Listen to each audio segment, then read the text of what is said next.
आदरणीय मान्यवर आणि उपस्थित शिवभक्त, माझे प्रिय मित्रांनो, तुम्हा सर्वांना माझा नमस्कार. शिवनेरी किल्ल्यावर 19 फेब्रुवारी 1630 या रोजी एक तेजस्वी सूर्याचा जन्म झाला. तोफांचा कडकडाट झाला. आसमंतात आनंदाची उधळण झाली. शहाजीराजे भोसले आणि जिजाऊ यांच्या पोटी शिवबा जन्माला आला.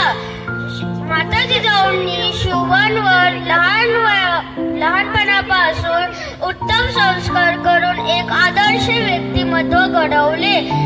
शिवरायांनी बालवयातच स्वराज्याचे स्वप्न पाहिले व प्रत्यक्षात विजयी घोडदौड केली.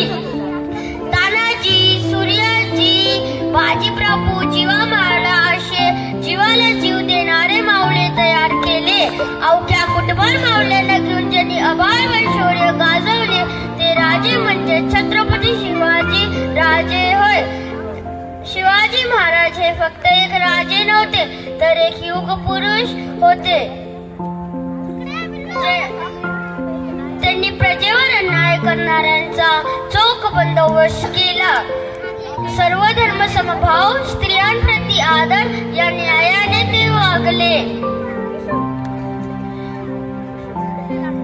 मित्र व शिवरायांचे कार्य, त्यांचे विचार आजही आपल्याला एक नवी प्रेरणा, उत्साह देतात. अशा महापुरुषाचा जय जयकार झालाच पाहिजे. बोला छत्रपती शिवाजी महाराज की जय. भवानी, जय शिवाजी. हवा वेगाने नव्हती, हवेपेक्षाही त्यांचा वेग होता. अन्यायाविरुद्ध लढण्याचा इरादा मात्र नेक होता. असा जिजाऊंचा शिवबा जो लाखात नाही तर जगात एक होता. जो 62 किलोची तलवार वागवतो त्याचं नाव यशाजी. जो 2000 जणांबरोबर एकटाच खिंड लढतो त्याचं नाव बाजी. हात तुटला तरी लढत राहतो त्याचं नाव तानाजी. 8 तासात दिल्लीवरून घोडा पुण्याला आणतो त्याचं नाव संताजी. जो ठाण्या वाघाले एकटाच सामोरं जातो आणि उभा फाडतो त्याचं नाव संभाजी. आणि या सगळ्यांनी एकत्र करून जो स्वराज्याचं निर्माण करतो त्याचं नाव शिवाजी.